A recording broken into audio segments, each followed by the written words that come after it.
So hello guys, कैसे हो? Welcome to यू कैनिक चैनल। आई एम अभिषेक और मैं आपका चैनल में स्वागत करता हूं। तो आज की इस वीडियो में हम जानेंगे डिफरेंट टाइप ऑफ प्रोजेक्शंस के बारे में और उनको आपस में इंटर कन्वर्ट कैसे किया जाता है। देखो, इंटर कन्वर्जन ऑफ प्रोजेक्शंस बहुत ही इंपॉर्टेंट टॉपिक है केमिस्ट्री में। इससे अच्छे अच्छे क्वेश्चंस फ्रेम होते हैं किसी भी कॉम्पिटिटिव एग्जाम में, चाहे वो नीट हो, जेई हो, जैम हो, नेट हो, गेट हो। तो हमें ये जानना बेहद ही जरूरी है। तो मैं आपको कुछ आसान आसान ट्रिक्स बताऊंगा जिससे आप आसानी से कन्वर्जन इनका कर पाओगे। तो इसके लिए आपको वीडियो को एंड तक देखना होगा। तो अगर आप इस चैनल पे नए हो तो प्लीज लाइक, शेयर, सब्सक्राइब इस चैनल। तो वीडियो की शुरुआत करते हैं। तो हम पढ़ेंगे टाइप्स ऑफ प्रोजेक्शंस के बारे में। तो टाइप्स ऑफ प्रोजेक्शंस के बारे में पढ़ने से पहले हमको ये जानना होगा कि प्रोजेक्शंस क्या होते हैं। तो प्रोजेक्शन में आपको सरल भाषा में समझाऊं, आसान भाषा में समझाऊं, तो projection is simply a 3D representation of A molecule. किसी भी मॉलिक्यूल को अगर तुम 3D में देखो या 3D में उसको बनाओ, किसी भी मॉलिक्यूल को, उसको हम कह देंगे प्रोजेक्शन। समझ में आया?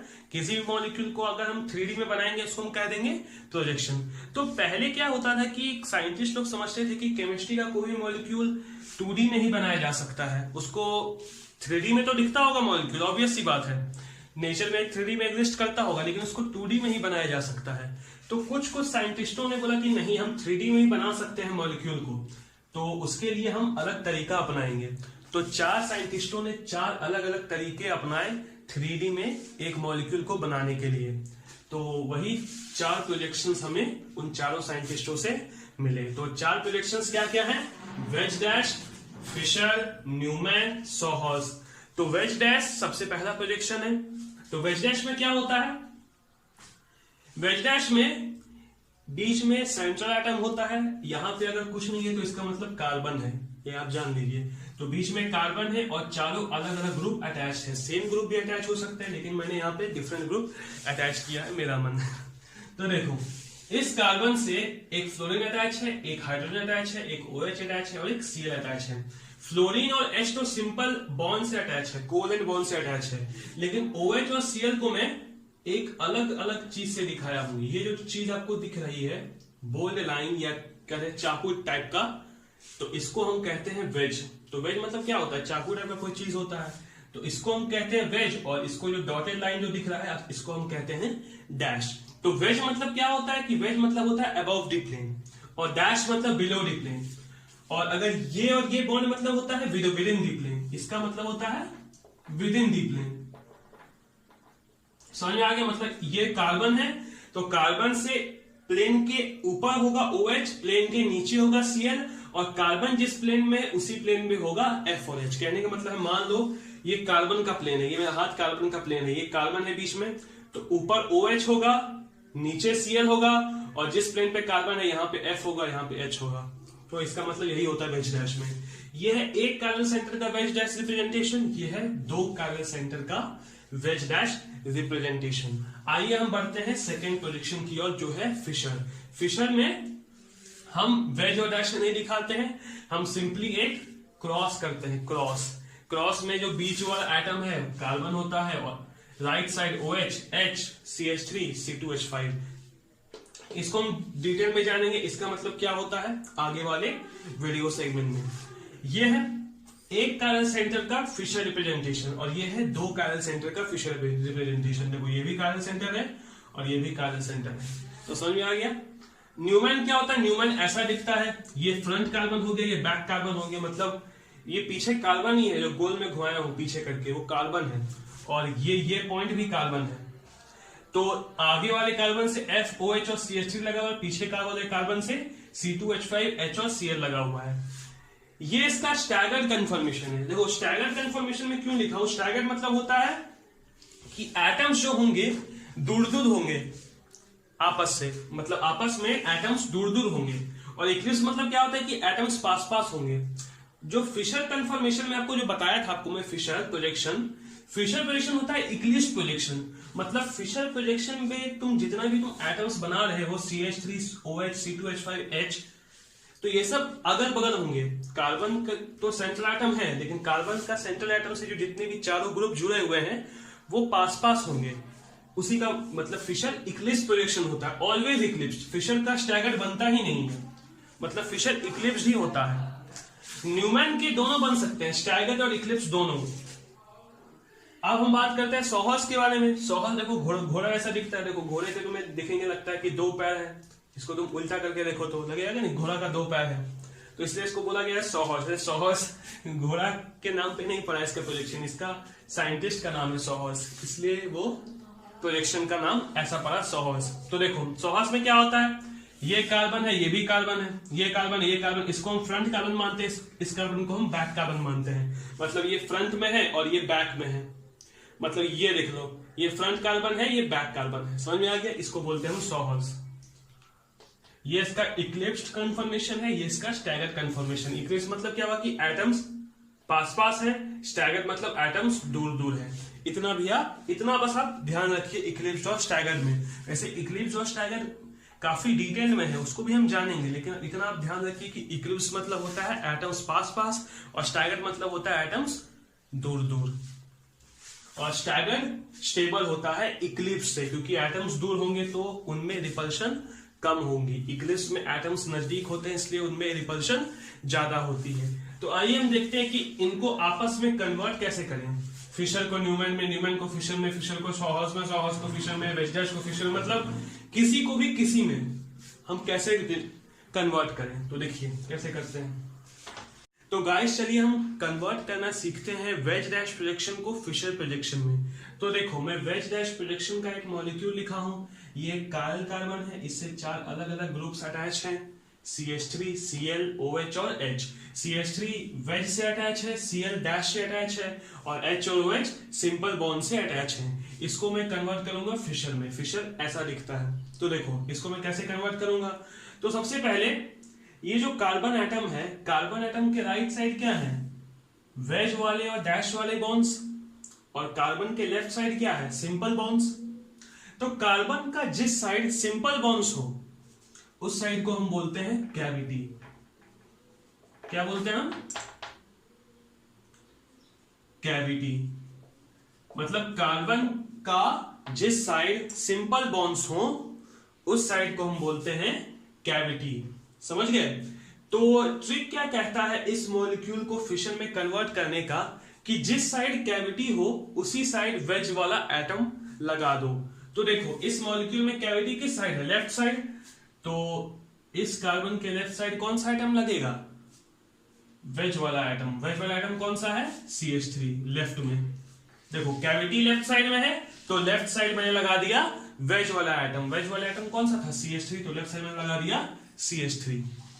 और राइट साइड क्या लगेगा, डैश वाला एटम क्या है, Cl। और ऊपर नीचे क्या लगेगा, ऊपर नीचे वही एटम लगेंगे जो इस मॉलिक्यूल में है, ऊपर और नीचे। तो ऊपर क्या था H, ऊपर में H लगा दिया, नीचे क्या है OH लगा दिया मैं। तो कितना सिंपल है कन्वर्ट करना वेज डैश को फिशर में। सबसे पहले तुम कैविटी को पहचानो। कैविटी को कैसे पहचानोगे, जिस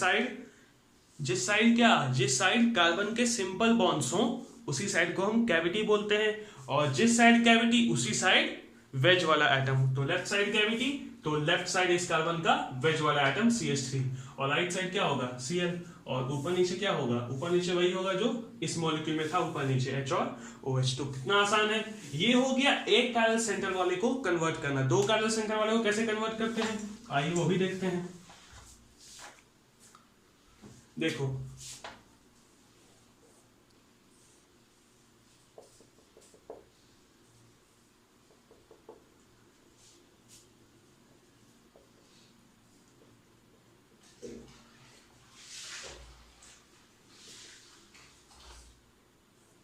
देखो ये मैं बनाया हूं 2 कैरल सेंटर वाला वेज डैश प्रोजेक्शन। इसको मैं अगर कन्वर्ट करूं मैं फिशर प्रोजेक्शन में तो कैसे कन्वर्ट करूंगा।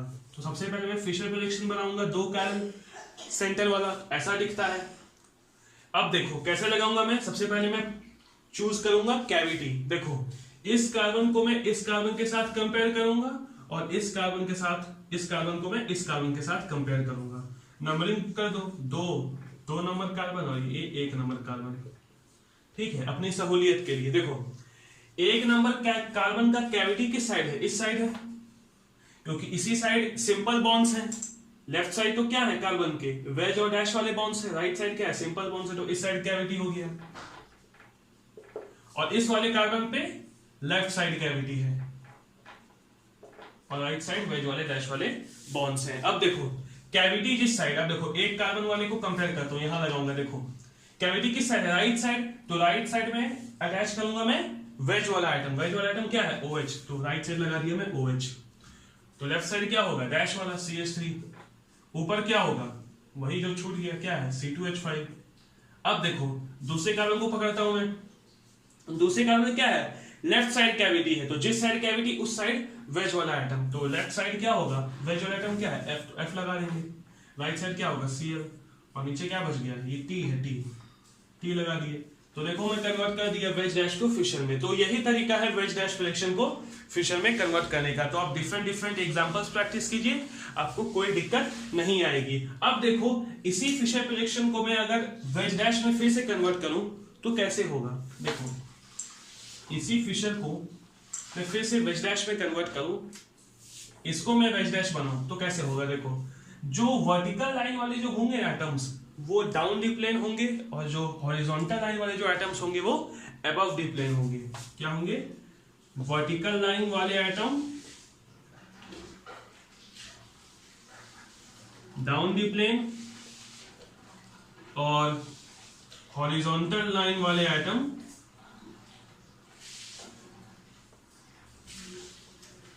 अबव दी प्लेन। तो देखो वर्टिकल लाइन क्या मैं बोल रहा हूं, देखो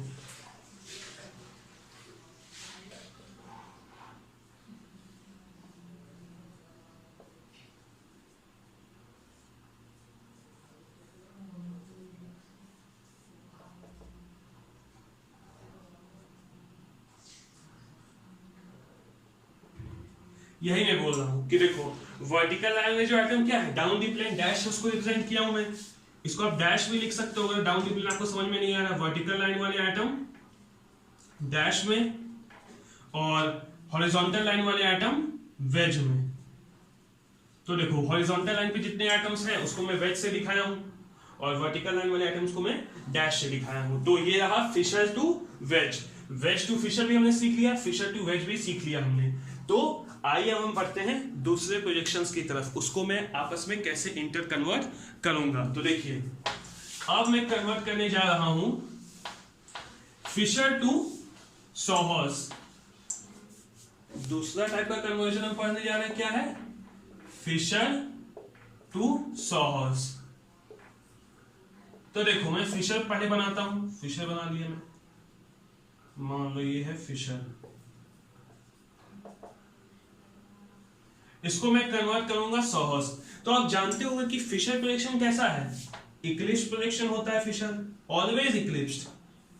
फिशर का कभी स्टैगर्ड नहीं बनता है, फिशर हमेशा इक्लिप्स्ड ही होता है। आपको मैं बताया था इक्लिप्स्ड प्रोजेक्शन कैसा होता है, इक्लिप्स्ड वैसा प्रोजेक्शन होता है जहां पे एटम्स आपस में बहुत क्लोज हो, और स्टैगर्ड वैसा प्रोजेक्शन होता है जहां पे एटम्स आपस में दूर दूर हो। इसलिए इक्लिप्स्ड प्रोजेक्शन काफी अनस्टेबल होता है, क्योंकि एटम्स पास में होंगे तो ऑब्वियसली सी बात है रिपल्शन होगी। तो ये इक्लिप्स अनस्टेबल होता है और स्टैगर्ड स्टेबल होता है।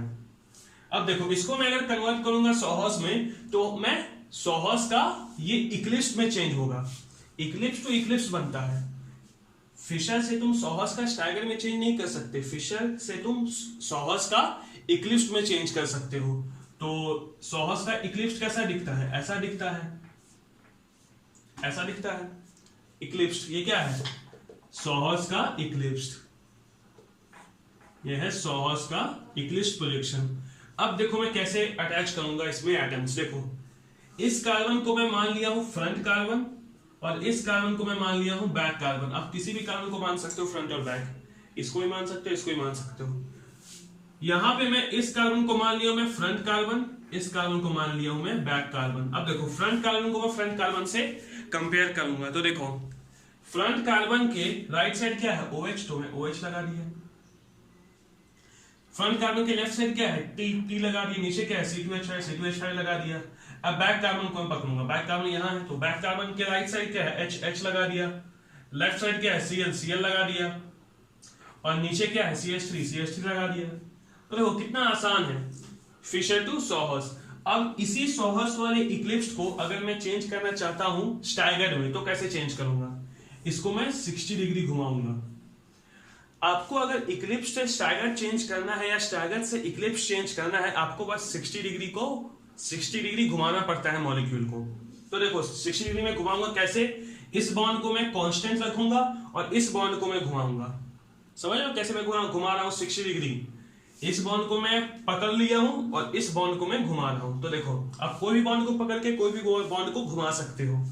तो देखो अगर घुमाऊंगा मैं 60 डिग्री तो क्या होगा? आपका मैं सहूलियत के लिए मैं आपको बता देता हूं कैसे हम घुमाते हैं। तो घुमाए तो क्या होगा? आप ये एक तरीका याद रखिए। 60 डिग्री में क्या होता है, ये आइटम यहां आएगा, ये आइटम यहां आएगा, ये आइटम यहां आएगा। कहने का बात है ये बॉन्ड तो कांस्टेंट है, इसको मैं ऐसे ही लिख लिया, कांस्टेंट में लिख लिया इस बॉन्ड को। H यहां नीचे आ गया, ये बॉन्ड यहां आ गया, Cl नीचे आ गया और CH3 ऊपर आ गया। ये तुम्हारा क्या बन गया? स्टैगर्ड। तो समझ गए कैसे हम चेंज करेंगे फिशर टू सॉहर्स? तो ये भी काफी आसान है। आप सॉहर से फिशर पर बदल सकते हो, काफी आसान है, कुछ नहीं है। देखो फिशर का इक्लिप्स से सॉहर्स का इक्लिप्स बनाना काफी आसान है और दोनों इससे भी और ये भी बनाना काफी आसान है। अब देखिए हम बढ़ते हैं न्यूमैन की तरफ। न्यूमैन टू फिशर हम कैसे बनाएंगे? न्यूमैन टू फिशर या फिशर टू न्यूमैन, दोनों तरीका हम अपना सकते हैं। तीसरा क्या है? न्यूमैन टू फिशर है। न्यूमैन टू फिशर, देखो ऊपर में लिखा हूं न्यूमैन टू फिशर कैसे कन्वर्ट करेंगे। तो देखो न्यूमैन का अगर तुम्हें स्टैगर्ड कन्फॉर्मेशन दिया हुआ है तो तुम उसको डायरेक्टली नहीं कन्वर्ट कर सकते फिशर में, क्योंकि फिशर इक्लिप्स्ड है। और मैं आपको बताया भी था स्टैगर्ड टू स्टैगर्ड बदल सकता है, इक्लिप्स टू इक्लिप्स बदल सकता है। तो तुम्हें न्यूमैन का सबसे पहले तुमको बनाना पड़ेगा इक्लिप्स्ड कन्फॉर्मेशन, देन न्यूमैन के इक्लिप्स से तुम फिशर वाले इक्लिप्स में पहुंच सकते हो। तो वो तरीका मैं आपको नहीं बताऊंगा कि न्यूमैन को तुम चेंज करो स्टैगर्ड वाले को इक्लिप्स में, देन तुम चेंज करो फिशर में, क्योंकि उसमें आपको थोड़ी सी गलतियां भी हो जाएगी वो प्रोसेस में। इसलिए मैं जो आपको तरीका बता रहा हूं वो है सॉहर्स वाला तरीका। न्यूमैन टू सबसे पहले आप कन्वर्ट कीजिए सॉहर्स में, देन सॉहर्स से तुम कन्वर्ट करो फिशर में। वो आपके लिए आसान भी होगा, आप गलती भी नहीं करोगे। तो देखो मैं न्यूमैन का कन्फर्मेशन लिखा हूं, ये फ्रंट कार्बन है, ये बैक कार्बन है। तो फ्रंट कार्बन से अटैच है Cl CH3D और बैक कार्बन से अटैच है OH T और F, OH T और F अटैच है। अब देखो इसको मैं कन्वर्ट करूंगा सॉहर्स में, कैसे कन्वर्ट करूंगा? तो देखो फ्रंट कार्बन पे तुम्हें कैसा Y दिख रहा है? सीधा Y दिख रहा है। और बैक कार्बन में तुम्हें कैसा Y दिख रहा है? उल्टा Y बना दिया मैं। तो सीधा Y पे कैसे अटैच है एटम? Cl यहां अटैच है राइट साइड, यहां पे CH3, नीचे क्या है? D। बैक कार्बन पे क्या है? ऊपर OH है, नीचे F है और इस साइड T। अब देखो सॉहर्स वाला स्टैगर्ड ही बना हमारा, स्टैगर्ड से स्टैगर्ड ही बनता है। अब देखो सॉहर्स वाले स्टैगर्ड को सबसे पहले कन्वर्ट करना पड़ेगा हमें इक्लिप्स में, तभी तो हम मूव कर सकते हैं फिशर में। तो इक्लिप्स में कैसे कन्वर्ट करेंगे? इस बॉन्ड को कांस्टेंट रखेंगे, इस बॉन्ड को घुमाएंगे। तो देखो इस बॉन्ड को घुमाएंगे क्या होगा? ये आइटम यहां आएगा, ये आइटम यहां आएगा, ये आइटम यहां आएगा। देखो ये बॉन्ड कांस्टेंट है तो ये बॉन्ड कांस्टेंट हो, तो यहां पे लिख लिया। इसको मैं घुमाया हूं तो T कहां आ गया? T यहां आ गया। F कहां आ गया? F यहां आ गया। और OH कहां आ गया? नीचे आ गया। ये क्या हो गया तुम्हारा? सॉहर्स। सॉहर्स का क्या हो गया? इक्लिप्स्ड। सॉहर्स का हो गया तुम्हारा इक्लिप्स। देन तुम इसको डायरेक्टली कन्वर्ट कर सकते हो फिशर में आराम से। ऐसा बना लो फिशर, इसको तुम फ्रंट कार्बन मानो, इसको मैं यहां में फ्रंट कार्बन मानो। यहाँ Cl अटैच है राइट से, इस साइड CH3 है, यहाँ D है, बैक में क्या है? बैक में लेफ्ट साइड F है, राइट साइड T है और ऊपर में OH है। तो ये तुम्हारा बन गया फिशर। तो समझ लिए तुम कैसे हम कन्वर्ट करेंगे न्यूमैन टू फिशर? तो न्यूमैन टू फिशर हम डायरेक्टली नहीं जाएंगे, न्यूमैन से सबसे पहले हम कन्वर्ट करेंगे सॉहर्स में, देन सॉहर्स से हम जाएंगे फिशर की ओर। अगर न्यूमैन पहले से ही अगर इक्लिप्स्ड दिया हुआ हो, हमें न्यूमैन पहले से ही अगर इक्लिप्स्ड दिया हो तब भी हम डायरेक्टली फिशर पे नहीं जाएंगे। न्यूमैन का इक्लिप्स को हम चेंज करेंगे सॉहर्स वाले इक्लिप्स में, देन हम मूव करेंगे फिशर में, ताकि आपको गलती ना हो। मैं क्योंकि मैं कन्वर्ट किया हूं, मैं आपको बता सकता हूं वो प्रोसेस में गलती हो सकती है। तो समझ गए बात को? तो आशा करता हूं आपको सारे प्रोजेक्शंस इंटर कन्वर्जन आ गए होंगे। तो अगर आपको ये वीडियो अच्छा लगा तो please like share subscribe this channel.